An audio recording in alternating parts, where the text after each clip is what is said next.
That is Winfield with the pick. Trying to find the end zone, and no. How about that? One last indignity. Intercepted by White. And when the Super Bowl ended, the ball would be in the hands of Tom Brady. Wow. Jim Nantz, man. Jim Nantz, man. Why don't you come a little closer, Jim? Why don't you come a little closer, Jim? Oh, Tom Brady has won another Super Bowl. And I just can't, Tony. So many things to get to. A lot of them Vikings related, I have a feeling, too. The Vikings also have a new offensive coordinator. It's a Monday Statements edition of Mackey and Judd, powered in part by our friends at Federated Mutual Insurance Company. If you're a business owner out there, how helpful would it be for you to have employee training at your fingertips, industry resources that can help your business reach another level of success? Well, that's why Federated Mutual Insurance Company recently launched MyShield, the online client destination for risk management resources. They help your company create resources that shield your company against unnecessary risks or things that might leave you open to risk. Find out more at federatedinsurance.com. Click on the MyShield link or download the app. And remember, at Federated, it's our business to protect yours. TCL is a proud sponsor of the SKOR North Studios. Enjoy more of the things you love with TCL. These two guys have Minnesota sports flowing in their veins. Mackey Judd on SKOR North and SKORNorth.com. And by the way, happy 7th year anniversary, show-iversary to us. 7 years ago, the day after, I think the Seattle Seahawks smoked the Broncos. In the Super Bowl? Was it that one, or was it the day after the Seahawks Patriots with the unfortunate pass by Russell Wilson called by our old friend Darrell Bevel? I thought we started off with that one, but I don't recall now. But yes, it's very emotional. It's a very emotional day. 7 years. It was 1500 ESPN, SKOR North, and now we're making this push on podcast and YouTube, and also still on SKOR North Radio. But you can send all of your, in-depth birthday or show-iversary greetings to us on Twitter at JZulgad, at Phil Mackey, at Dex's tweets. Do we have that Kevin Harlan clip, by the way? We do. Oh, yeah. Can we just start with that? Like the highlight of last night's Super Bowl has to be Kevin Harlan. 5:03 to go. Someone has run on the field. Some guy with a bra. And now he's not being chased. He's running down the middle of the 40. Arms in the air in a victory salute. He's pulling down his pants. Put up your pants, my man. Pull up those pants. He's being chased to the 30. He breaks a tackle from a security guard. The 20, down the middle, the 10, the 5. He slides at the 1, and they converge on him at the goal line. Pull up your pants. Take off the bra and be a man. Unreal. Very, very savvy move by that guy, sliding before the goal line, too, just making sure he keeps that clock running. That is on a Super Bowl radio broadcast nationally. It's one of the greatest pieces it's one of the greatest things I've ever heard. Like, think about that. CBS won't even show you that. Like, they won't even show you, somebody's on the field. And then, of course, the camera's all cut to players and coaches. Oh, look at. But Kevin Harlan, for the second time at least in his career, did play-by-play of basically a streaker or a fan on the field. You brought this up before we turned the mics on. How does Kevin Harlan not have like a Monday Night Football TV job? Does he just love working for Turner and doing NBA games and stuff? How he is not the number one TV NFL guy for somebody is absolutely beyond me. Yeah, because like if ESPN had him, he could do Monday Night Football. He would be their second NBA guy because Mike Breen is their top NBA guy. So he'd probably have to push like Ryan Ruocco down a notch. But he'd still be great. Yeah. But I mean, he should be. I don't know. Big time college football games. Yeah. I mean, he's absolutely. I love the fact that he is not afraid on a Super Bowl broadcast to do play-by-play of a guy. And here's my question, though. If you're going to go all out like this guy did, okay? Like you're going to jump on the field. You're going to be arrested for sure. Why are you wearing? So it was not a bra; it was a one piece. Yeah, it was a onesie, right? Yeah, like a little hammock in the front. Why when you jump on the field are you wearing the shorts? Yeah, I feel like he wasn't fully committed to the onesie. Yeah, right? But is it a onesie or is it more of a? I think it was a bikini. It was like a singlet, like a bikini singlet or something. Like a singlet, right? Yeah. But I mean, why do you need to get on the field to take off your shorts? Like if maybe you're going to do it, he was insecure about his thighs. Hey man, if you're going to do it, do it. I get it. Yeah, I'm with you. Like, you've already committed 80%. Yeah. You're already on the field. And you're doing well. Take your pants off. And you're doing really well. Yeah. Like you've got a lot of room to run. Of course, he does it. He's celebrated. When I do it, it's frowned upon. Just a Thursday night. It's just in the North Loop for me. Depends on where you do it. Right. Like if you go to Twins game or something, I'd probably applaud you. I mean, you'd be arrested. I wouldn't bail you out, but I'd probably applaud you. Anyways, you guys want to dive into some statements here? I have a feeling this is going to be a lengthy edition of statements on this Monday after the Super Bowl. I will streak at next year's Super Bowl. I don't know where it is, but I'll do it. Let's start with Judd Zolga. And by the way, SKOR North, you can find our 2 YouTube channels, SKOR North MN and Purple Daily Podcast, where we are now over 15,000 subscribers. Thank you, everybody who has clicked the subscribe button on our YouTube channels. It helps spread the love of the show. Judd, let's start this thing. Okay, statement number 1 off last night's Super Bowl. Disappointing, but by the way, I was very disappointed. I thought it would be a much closer game. The Blame Mike Remmers for that. Oh my God! Well, you know what? We found out what you can't do, and you can't start those 2 tackles. Statement 1 though: the Buccaneers used the Vikings Brett Favre plan, but the difference was they won a Super Bowl with it with Tom Brady. This was pretty much the same plan. Like team about to pop, and then you go get the one piece, right? Like the one winning piece, the most important position in all of sports, as we talk about, the quarterback, and you put him in and you plug him in. And in TB's case, he brings some buddies with him, like Gronk. But that was, to me, there's very little difference in thought process behind what the 2009 Vikings with Brad Childress attempted to do and what the 2020 into 21 Buccaneers did. They used the same plan, only they got the Lombardi Trophy and didn't get short-circuited in the NFC Championship game. I like that angle. The 2 biggest differences between this year's Buccaneers and that Vikings team are this Buccaneers team had even more offensive weapons. Yeah, Adrian Peters, if you went like tail of the tape, Vikings had the better running back, but I think the Bucs had the better wide receivers. Gronk still obviously has gas left. I think you'd take this version of Gronk over that version of Shenko. You would take Mike Evans and Chris Godwin and Antonio Brown over, I guess it would have been Percy Harvin, Bernard Berrian, and Sidney Rice. Mm-hmm. So the weapons were better and more dynamic. Mm-hmm. And Tom Brady, in moments of crisis and clutch, gets better. And Brett Favre oftentimes gets worse. And that's the most important part of my statement. That's absolutely correct. I mean, Brett doesn't have much nuance in those situations. I don't think it's the weapons. I think it's I think you nailed the difference. Now, Brett isn't Kirk Cousins where he just like rarely pulls it off. Brett will pull it off. Sure. He'll throw that pass to Greg Lewis. He'll pull it off, yes. And in the 90s, he clearly was one of the best quarterbacks in the NFL, won MVPs, 3 straight years or whatever. But But find me the games, big games, Super Bowls, AFC championships. In 20 years of Tom Brady, you can count on less than one hand how many times he shipwrecked a game in the final 2 minutes. Yes. So you can. There's a couple. Tennessee, he kind of shipwrecked them last with the Patriots 2 years ago, but that's the biggest difference. But they did. They perfected the plan, and I think all 3 of us on the show love the plan, right? Like the plan is you got a good team, but what don't you have? I don't have that QB, right? I don't have that guy. Oh, hold on a second. He's out there. Oh, he's aging. Yeah. Oh, that's okay because it can be a 1-year fling. So I do think that what we saw, 11 years basically after the fact, was the plan came to fruition in Tampa Bay because that was it. Yeah, Brady.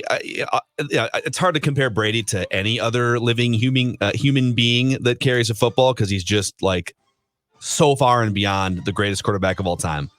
But he kind of helps put to bed the argument that, well, it's the first year in a system, or because we've done that with Kirk, right? It was the first year, and it was the collar code words rant. But what's 2 the years difference? Ago. The difference is, and I think they talked about this on the telecast last night. At some point in time, I think in December or around Thanksgiving time, they were discussing the fact that Arians basically said, you know what? You help coach Tom. That's the difference. Mm-hmm. And Brett did that too. So Brad was a stickler, right? For my system. Yeah, it's my system. And Favre basically, I think, said, okay, that's great, but we're going to do this and this. The difference is if you have that guy, the whole scheme thing becomes less important because it's not as dependent on what the coach tells the quarterback and the rest of the offense.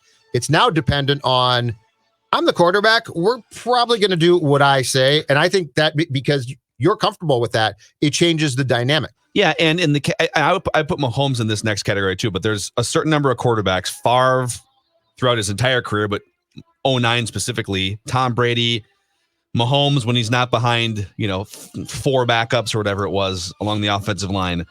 Those guys are driving the success of a team. Those guys are leaders. Those guys are making the offensive line better. They're basically a co-head coach, right? Or a co-offensive coordinator. Yes. They're not just along for the ride. They're not just hoping that things around them are better. They are actively driving and making the things around them better.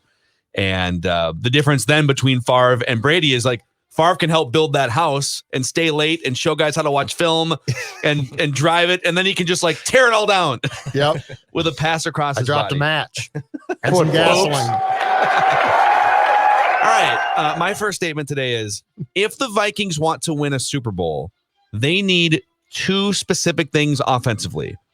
Number 1, a better pass protecting offensive line, because as you saw in that game last night, even maybe the most physically talented, and when it's all said and done, maybe the greatest quarterback of all time, right next to Tom Brady, Pat Mahomes, even he has a hard time overcoming Mike Remmers playing left tackle for the first time in 5 years, and 2 or 3 7th-round picks. One guy off, I think their right guard was a waiver claim or something in November. Wisniewski, yep. Yeah. From Pittsburgh. And so like what you saw last night with the Chiefs offensive line was a lot worse than what the Vikings have gone through all season. That's the most important thing. Statement within a statement. The Vikings never had, to be clear, okay, the Vikings never had tackles as bad as what the Chiefs did last night. Yeah, the Vikings tackles are actually both above average. So let's not act like the entire thing was a train wreck. The interior was a problem. O'Neal and Reif, I don't think were a problem. Yeah. So number 1, if you're taking notes, Vikings, and you want to win a Super Bowl, a better pass protecting offensive line, and number 2, a quarterback who is better off schedule, a quarterback who is better against good teams, and a quarterback who is better in bright light moments. And by the way, when I say off schedule, I don't just mean when a play breaks down, be mobile and run. That's nice too. Brady doesn't really have that. Brady's off schedule greatness is more when he walks up to the line of scrimmage and something is called, he surveys what's happening, makes tweaks, adjustments in protection, hot routes, etc. And or when the ball is snapped, if something goes off schedule, like, oh my God, there's a defender coming at me.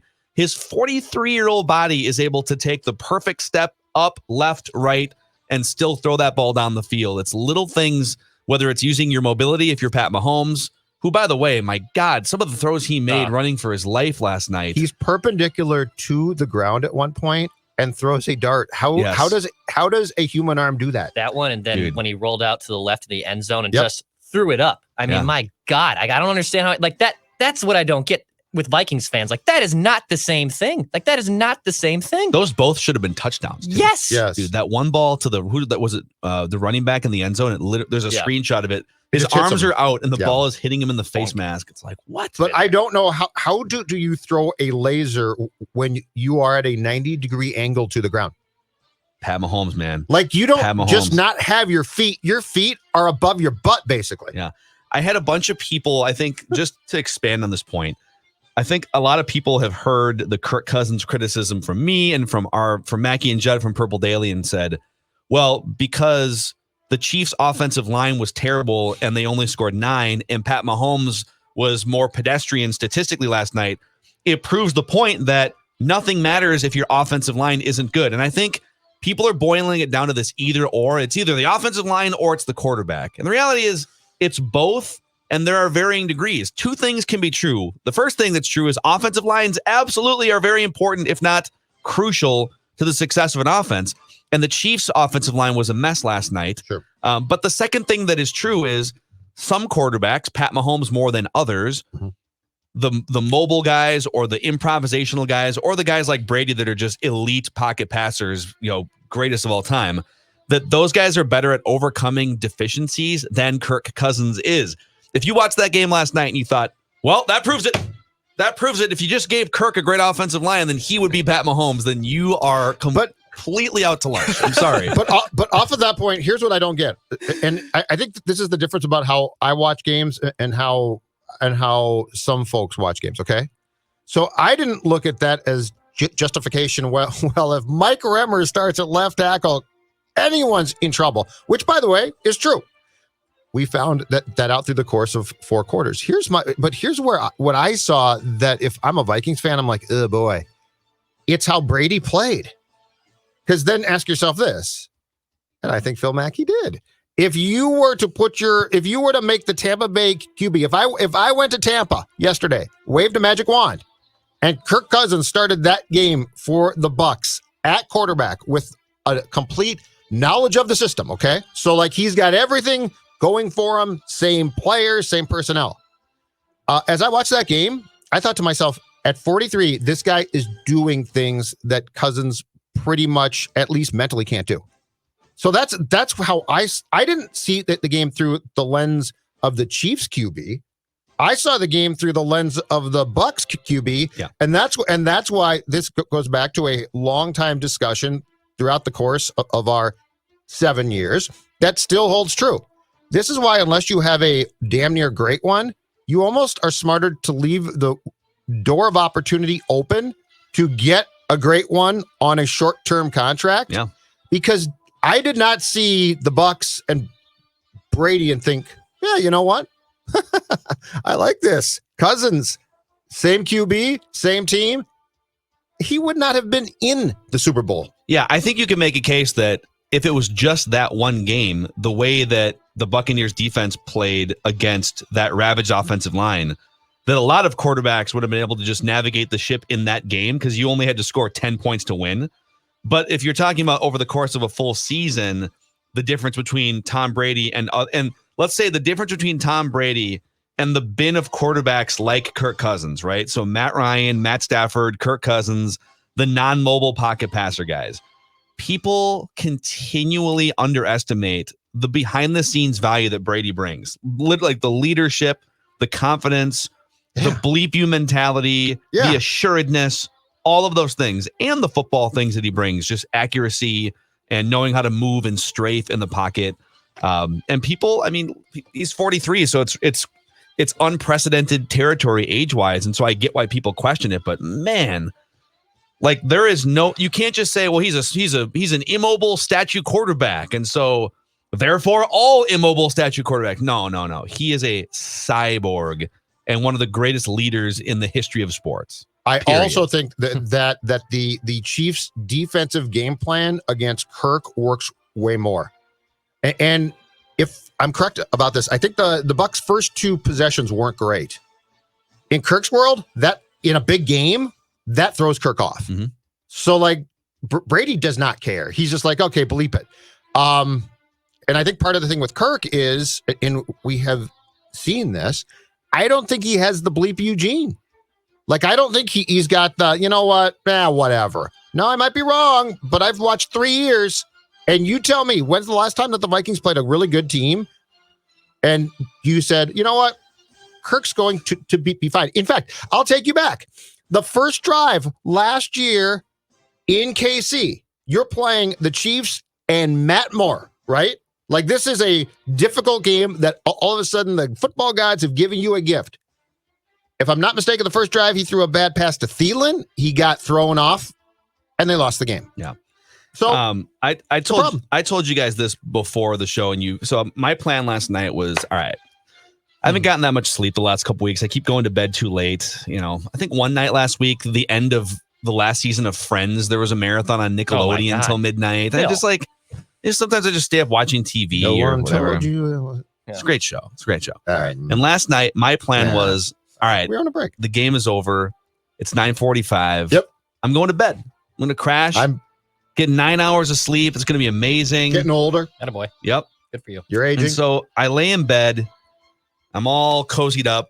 It's 15 below zero outside. We got the heat turned up, right? And I'm like, all right, I'm just gonna take one more little scroll. Got your tea through social media here. Just see what people. This is famous last words. Boy. Famous last words. About. Just gonna take one more scroll through Twitter. Yeah, and so I started. I think I tweeted a response about Kirk Cousins, and because I had been tweeting about Kirk Cousins during the game. And this led me down a rabbit hole. I wound up for 2 hours. It was like 11:45. I'm still just staring at my phone and fighting with Kirk Cousins fans. And there's a couple of Vikings bloggers in there that are with a few thousand followers that are trying to dunk on me. And so I'm just like fighting on social media. And I realized, all right, I need to get out of here. When I had given someone the link to the Kirk Cousins late in games stats from the end of November, like a 3-year Viking sample of Kirk late in games has a 53 passer rating. He just doesn't do well in those situations. And the eye test proves it. The stats prove it. And somebody comes back, and I was like, all right, I gotta log off for the day. Someone comes back and says, these are outdated stats. You didn't add the Carolina game that he played well late and brought the Vikings back. The Carolina game! Yeah. The Carolina game! You didn't include the Carolina game where Kirk came back. Oh, the Jaguars and the Panthers. And he almost did it against the Titans. He didn't. Actually, he didn't. He completely soiled his pants against the Titans. But like, this is so. You remember that? This is the thing. Like there's a difference between what you saw last night with the Buccaneers and what you've seen for 2 years with the Kansas City Chiefs until they ran, their ravaged offensive line, worse than the Vikings offensive line has ever been. Last night ran into that defensive front. Those guys are playing chess on a different level. And when we sit here and say, well, but what about the Denver comeback from 2 years ago? Oh, that Carolina comeback. Those aren't the teams that matter. Those aren't the teams that matter. Go beat the Seahawks. And I get that, like, well, maybe the defense should prevent the Seahawks. Maybe the offense should get a yard. Well, don't throw a yard. Don't throw backwards, too, in that game. Sorry. A few years back. But look, the mission of the show, to remind you all, the mission of the show is what? Not to dump on the Vikings and Kirk Cousins. The mission of this show is to see them holding the Lombardi Trophy in Tampa Bay last night. How do we get there? We are looking to elevate. How do we get there? We are looking for championships. So we will only want you gone if you can't get the team there. That's why we would want you gone. But if you can, welcome aboard. Football. Get on the ship. All right. Statement 3, finally. A seamless transition. Get on the boat. And it's, I just want the Vikings to go to 1 Super Bowl. Okay? The following teams have been to multiple Super Bowls since 2000. These NFL franchises have gone to the multiple Super Bowls in 2000 since the year 2000. The Chiefs, the BUCS, the Panthers, the Giants, the Eagles, the Broncos, the Rams. The Panthers. The Carolina Panthers have gone to 2 Super Bowls, which they've lost. So 25% of the league has gone to 2 Super Bowls in the last 20 years. And the Vikings have not been to 1. In 40 some odd years. In some odd years. So I was watching this game alone, and I was even trying to figure out, like, all right, because I remember watching NFC Championship games. I've experienced plenty of those already with the Vikings, but how would I enjoy the Super Bowl? Like, would I want to watch it with friends? Would I want to watch it alone? I think I would want to watch it alone. I'm dead serious, where I would just want to watch it by myself. I did that with I did that with the Twins in 2019 in the divisional round. They played their first playoff game in a decade. I shut my phone off. I didn't communicate on social media. People were actually concerned about my well-being because of the biggest baseball game in Minnesota in 10 years. I was nowhere to be found, so they actually thought something had happened to me. But I want the Vikings to go to a Super Bowl just so I can experience this day once. Yeah. And all these other franchises, are you kidding me? Like these franchises, the Panthers, the Giants, the Eagles, the Rams, the BUCS have figured out how to get to the Super Bowl. I just want the Vikings to go one time. And the Vikings, like, this is what annoys me. The Vikings fall, and sometimes large chunks of the fan base get like brainwashed and zombied into this thinking too. They fall in love with meaningless accomplishments and milestones. Whoa, we have a running back that ran for 2,000 yards. Or look at this, another running back that, averages more all-purpose yards. And we have a defense that does this. It's like, okay, what are the main ingredients to win a Super Bowl? And are you at least somewhat going down that path blueprint wise? And we've started bringing this up, in the middle of the season, just doing some research on what types of quarterbacks win Super Bowls. And once again, and it would have been the case with either one of these two guys, over that 20-year stretch that Declan just brought up. So 20-year stretch, modern NFL, passing era, Vikings have no Super Bowl appearances, and teams like the Panthers have two, right? How do you get there? What's the blueprint? And 90% of Super Bowl winners over that stretch have either a legendary quarterback or they have a quarterback on a rookie scale contract. If you don't have either of those things, we're literally talking about like the 2002 Buccaneers, or I believe it would be like the Joe Flacco. No, he was on a rookie contract. The second Eli Manning Super Bowl in 2011, where they also had like Hall of Fame pass rush. They caught lightning in a bottle in the playoffs. Like, right. What path are you on? Are you on the 10% path, or do you have a chance to be on the 90% path? And I'm not saying it's a 90% chance if you get a rookie quarterback, but I'm saying it's almost a 0% chance if you have a non-elite quarterback making 15% of your salary cap, and you can throw defense, offensive line, all those things at me, and those things are all relevant too. All of them are relevant too. But it's literally a non-starter if you don't have rookie scale contract or legend. Move off the thing that doesn't fit into one of those bins. Or you bring in, or you farm in one for a season or two. That's what you do. You just if you look, the Vikings in 2009 and the BUCS this year are basically taking a page from the NBA playbook, and it makes some sense. It makes sense. Get a quarterback who gets it, who is good. He does not have to be in his prime. The problem here is that we are, sports-wise, we are so starved for success that we take things that are good enough and celebrate them. That's good enough. I mean, they won a division a couple of years ago. It's good enough, right? They went to the playoffs. I mean, your baseball team has lost 18 consecutive playoff games. Think about that. Longest losing streak in North American sports history for men's sports. And your football team pops, 2009 it popped, 2017 it sort of popped. And you're like, okay, yeah. The reality football-wise is, and this is really sad, the reality for us is we are probably what you would call the good Cleveland Browns. Right? Yeah, it's like not the good Cleveland Browns because it's not a train. It's not bags on your head. It's not a train wreck. But if you look, the teams that have not made Super Bowls in the last, 45 years are the Vikings, the Lions, the Browns franchise. Browns? Two of them. But I mean, the Jaguars. But they haven't been around that long. But I mean, if you look at this, the Vikings are good. The Vikings are solid. But the one thing that they have in common with terrible teams, to Declan's point, they have not made a Super Bowl. And I'm not talking won one. I'm talking made one. Just made it. Football. Yeah, I know. I'm with you, Dex. Sports have hurt me more than women in my lifetime, okay? Minnesota sports are just kicking me below the groin. Yeah.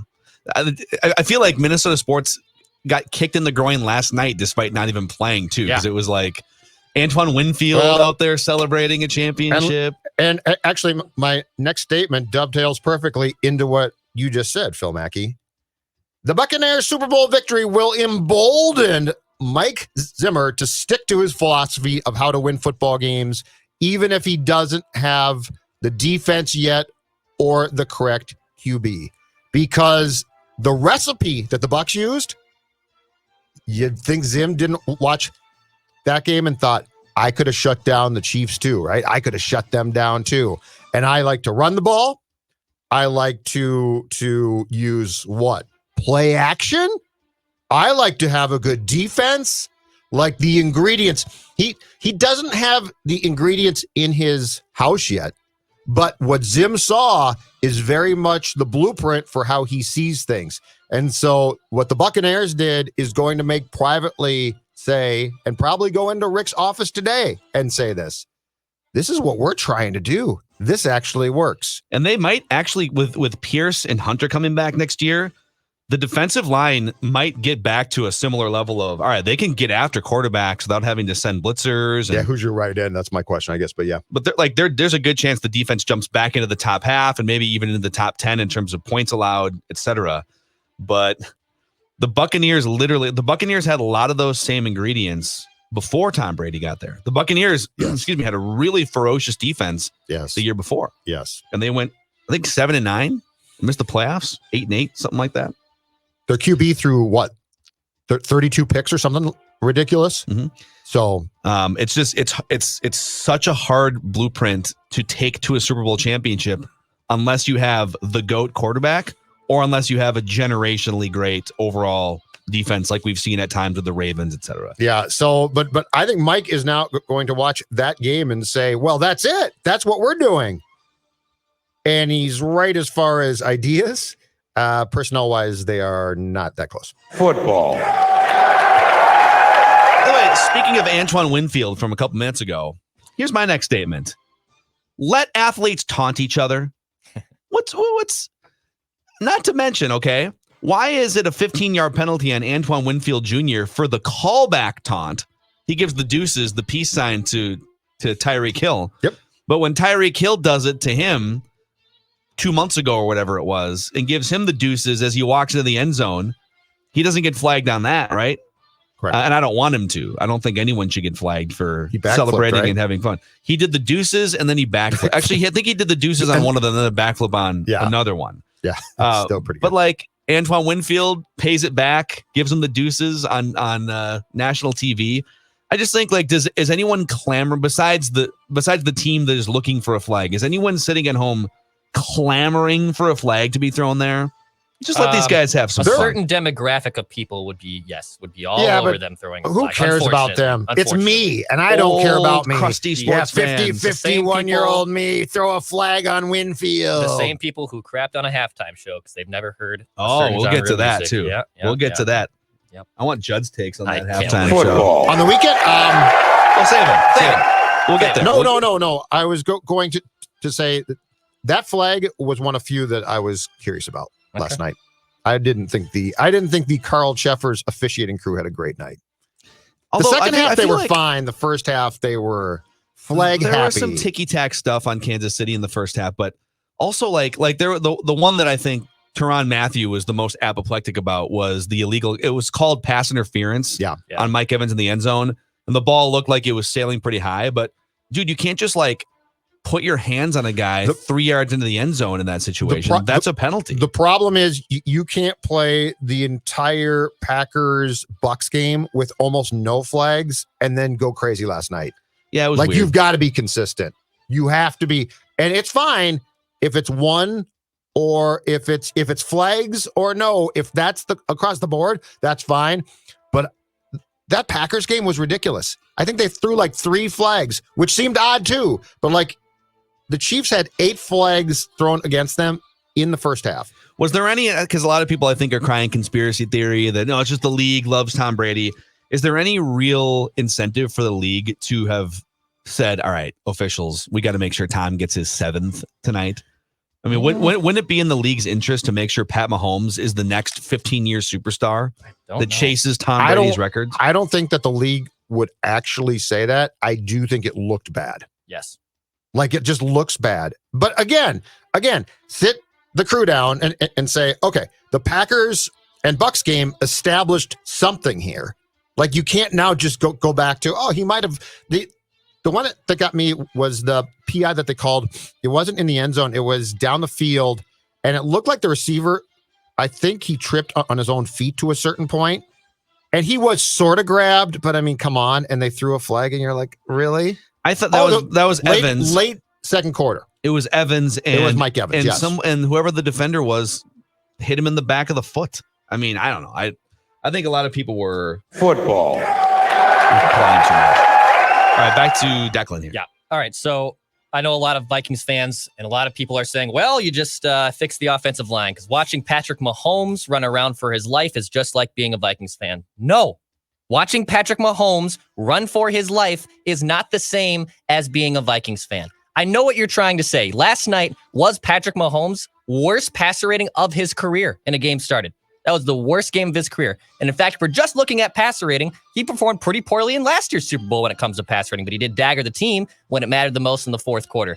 Watching Pat Mahomes run around and basically have a circus act is something no Vikings quarterback has ever been able to do. Maybe Dante? Fran Tarkenton. Yeah, Maybe Tarkenton Fran could scramble. Tarkenton 60 years But not ago. throw like that. My God, dude. Like, it's not throw the bullets. same thing at all. Patrick Mahomes on his worst day is better than 99% of the quarterback play I've seen in purple in my entire lifetime. It's not the same, people. Kirk It's not would have the been same. annihilated last He night. would have been. Like, he wouldn't Yeah. have gotten up at some point. No, he wouldn't have. And he's extremely durable and he takes a lot of Yeah. licks. But no, watching Patrick Mahomes run for his life is not the same as being a Vikings fan. I don't want to hear that. Yeah. I'd agree. There's a lot of like just really these comparisons to, well, see, offensive line's bad. Even Pat Mahomes looks terrible.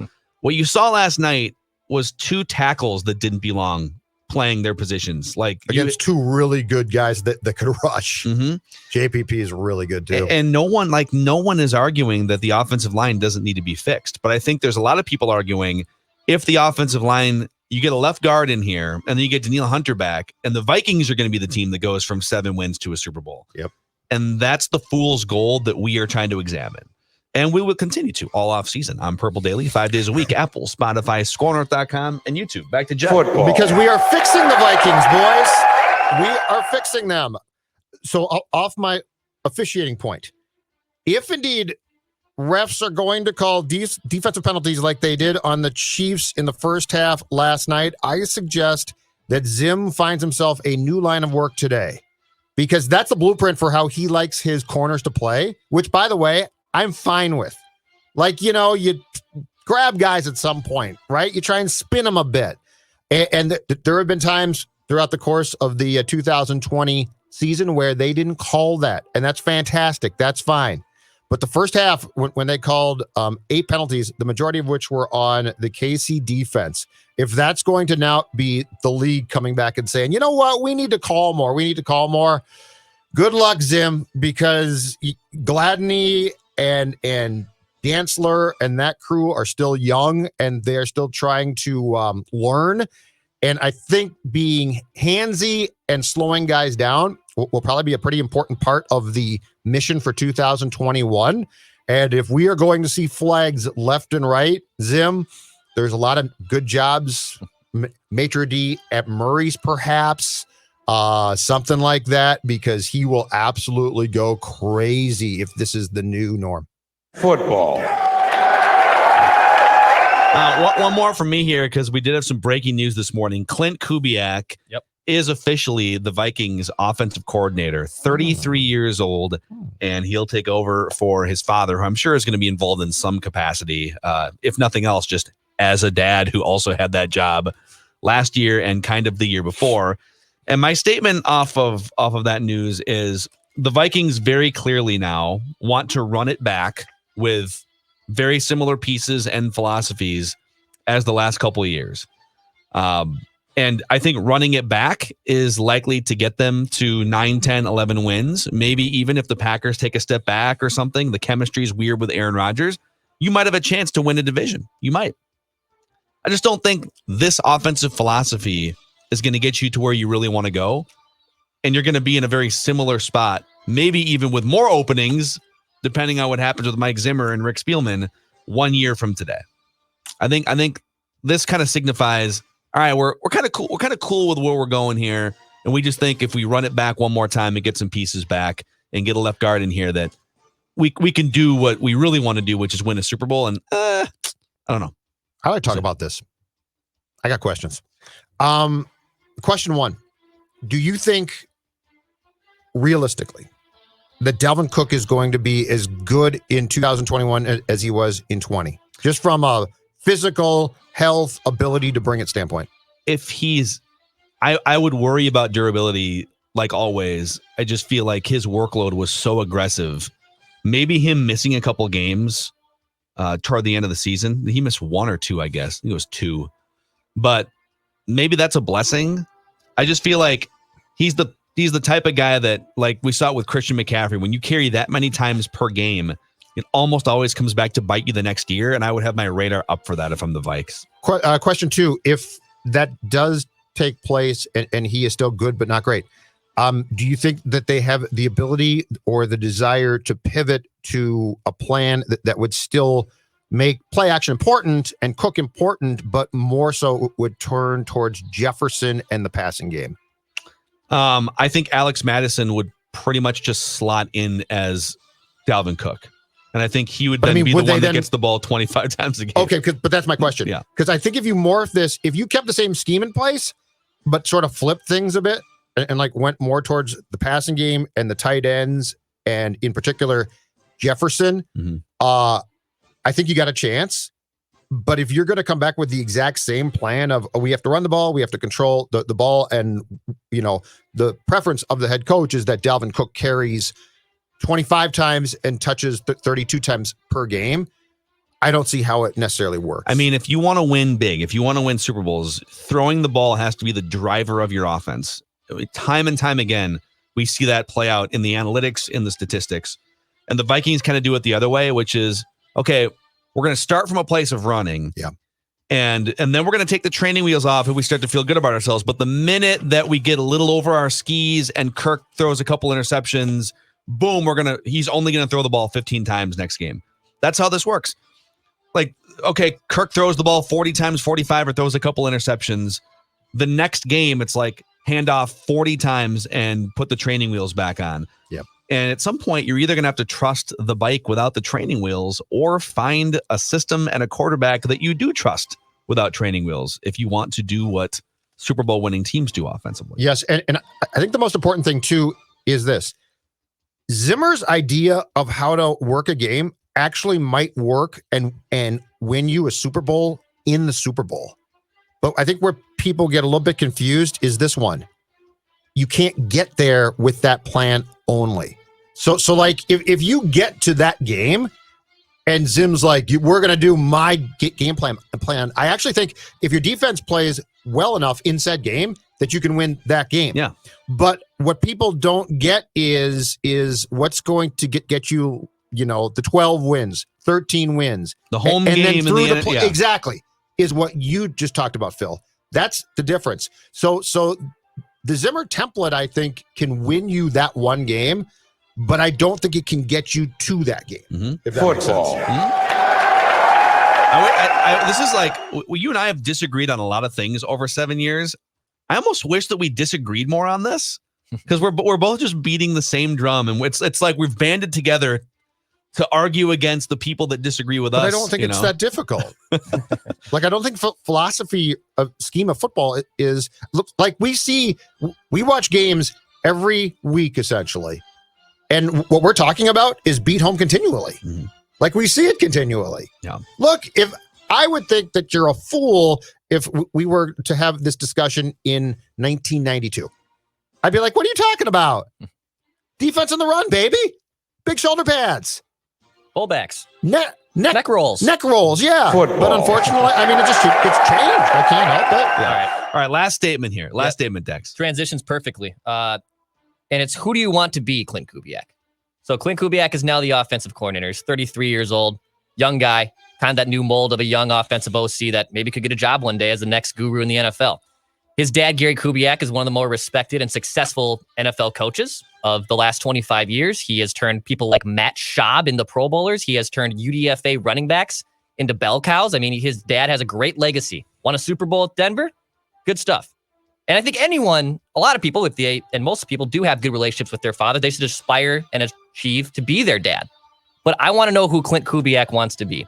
Do you just want to take your dad's offensive formula and just run it back? Do you want to change this up a little bit and be a pass-first heavy offense? Like, I don't think Who is your daddy? Yeah, who is your what daddy? Does he do? Take the running back, get him to the carpet. Who is your daddy? Get the quarterback in shotgun, put the receiver in motion. We're going to play the Chargers. The Chargers. God. So it's who do you want to be, Clint Kubiak? Like, you can definitely aspire to be as successful as your father, and I think those are great goals to have. But I also want you to find your own identity and not have to morph to what your dad did. Do what you want to do, man. Zim did not hire Clint, Declan, to have him be anything but his dad. To have his own thoughts. Like, can you imagine if Clint came in and said, Mike, I'm super excited. And Mike said, why, Clint? He said, I've been watching 2017 DiFilippo film. Kirk and shotguns. There's some great ideas here. It's very modern. I think this is fantastic. You're fired.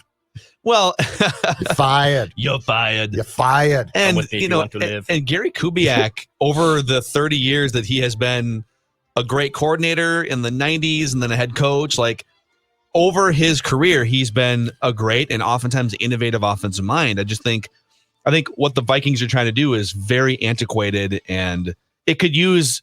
You can keep some of the same principles, but it could definitely use a 2021 modernized facelift. And I don't know that I'm with Judd. Like, I don't know if Clint is going to be allowed to give it the facelift. I will caution this. So the Vikings came back from the bye and were successful with basically the Cook plan. And in the 2 games after the bye week, Kirk averaged 17 passes per game in wins against the Packers and Detroit. All right. I'm going to tell you right now, I find it hard to believe that was largely Gary's idea. Like, I think look, we have to get the fact that as long as Mike is coach here, Mike does not now leave the kitchen as far as suggestions. Like, he might not come to you cooking, but he has basically pulled the ingredients off the shelf and said, cook with these or else. Yeah. So, like, I think that's very clear now. Very clear. Yeah. One just for fun, I don't mean to open up a huge can of worms, but our friend Aaron Schatz from Football Outsiders, he took the Clint Kubiak, 33 years old. It's not like Clint was a big NFL quarterback or anything. He's Gary's son. And I don't doubt that he works really hard and that he does have, maybe he winds up being a great offensive coordinator. But Aaron tweets, "We'll know the NFL has finally reached the 21st century when the sons of black coaches are easily getting jobs through nepotism." And his point is true. In a league where 75% of players are black, and we have, I believe, 2 black head coaches now. We used to have like 6. Now it's 2. Tomlin and Flores. And guys like Eric Bieniemy at age 50 continue to be passed up by 32, 35-year-olds. Todd Bowles, my God, what a blueprint that guy put together. Great game last night. Why has Leslie Frazier with some great blueprints since, why has he not gotten this? I don't think he's a great head coach, but like there's been a lot of white guys who clearly were not great head coaches that got second chances too. And so something to watch. I'm not saying the Vikings are overtly racist. I'm just saying the NFL's system of empowering and hiring black coaches and black executives is very much flawed and worth digging deeper into. Yeah, and the Vikings do have a co DC that is Mike's kid, and now an OC that's Gary's kid. So yeah, that's interesting. It's interesting in that it's really easy to get a job if you're not son from a of black a former white coach standpoint, but just from my kid needs something to do. Let's make him a position coach or a coordinator. Yeah, well, maybe this will all work out, and the Vikings will. We honestly, like, if we're wrong about all this, and the Vikings go on and go 13-3 and play in a Super Bowl next year, then we will happily come on the shows and make fun of ourselves. Make a Super Bowl all day long. Make the Super Bowl. Well, win the Super Bowl is what. Well, but is what we should. But be like, it can't be 13 wins. Oh, but you got knocked out in the divisional round. Just need another right guard. They can win. We know that they can win 13 games. Yep. They've proven that. Yep. They can win 12 games easy. Oof, that might have set the record for the longest statement session in football. All right, quick pause, and then what are we watching that includes Judd's takes on the weekend at halftime? The weekend was great. Commercials that WEEKEND. It was great. Football.